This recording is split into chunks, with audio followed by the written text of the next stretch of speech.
Hello mga maring! Welcome back to my vlog, and this is Hazelyn Binonggo Mandang, and this is my sickness journey vlog number 5. Today we're going to talk about chemotherapy. It is being shortened as chemo.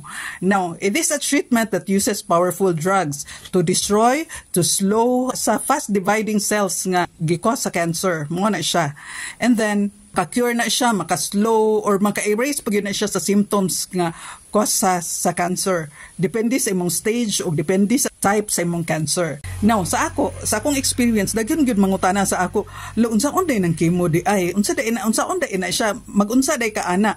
Ang usual gyud nga gagamiton kung mag-chemo ka is intravenous or IV. Mag-dextrose ka din ha, dini ipaagi ang mga drugs. Now, there are 100 or more types of drugs na gagamiton para sa kuan ha, chemotherapy. Dili ra isa ka drugs daghan. Sa ako lang tulo na siya ka drugs ang gigamit sa ako para sa akong cancer. Naa ganing koy para pang HER2 nako nga mahal ka istanan gyud nga drugs.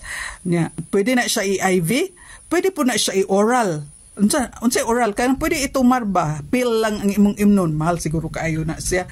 Pwede ra pud siya injection, pwede ra pud siya topical kanang cream or gel ibutang sa imong panit kung nakay skin cancer. Usually makadungog ta nga naay cycle atong madunggan nga word. Na unsa man na usay mo gamit ta fifth chemotherapy nako, ika-fifth cycle nako. Nganong cycle man siya kay naa siya specific period of time nga tagana. For example, ang usual yun every 21 days. Every 21 days mag-chemo ka kay it allows your body to rest and to recover sa imong pag-chemo niya. After 21 days, another cycle na sad, 21 days another cycle.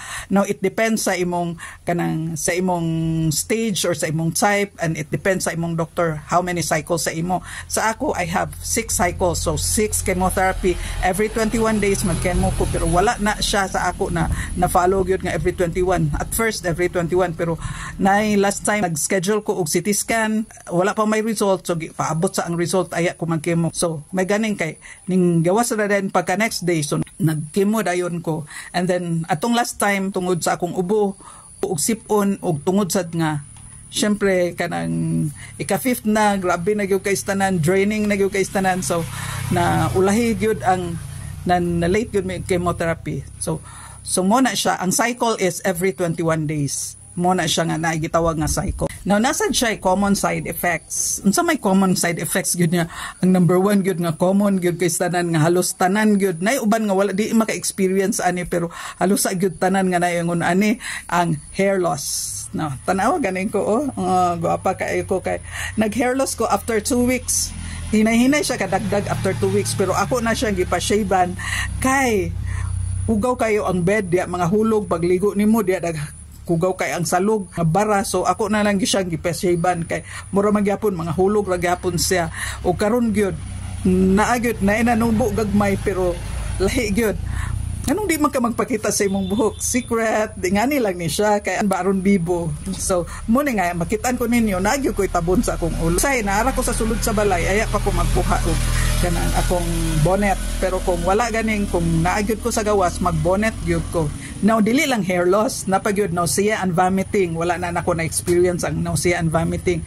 Nasay fatigue. Atong first, ako yung na-feel ang fatigue kay tungod sa side, kanang nag-react ang tambal sa akong lawas mo tong katol kay istanan. Grabe gyud ko kay kahago adto nga kapuy gyud kay istanan akong lawas. So mutong akong lawas grabe gyud kahago, fatigue gyud kay istanan siya, mura sad to. So usually after gyud og chemo nako, wala gyud ko usual nga gakabati. Mura ra gyud wala lang kanang appetite, loss of appetite, lahi nga taste. Siguro murag na rusty flavor, pero kung makakaon na ganin ko og lami muna gitawag nga wag ko'y ugam. Wag gyud ugam. Makakaon na ganin ko, mawala na ng loss of appetite, oy wala na sa ako ang loss of appetite. Tinuod lang. Ang sunod nga symptoms is lowered immunity. Unsa ni siya?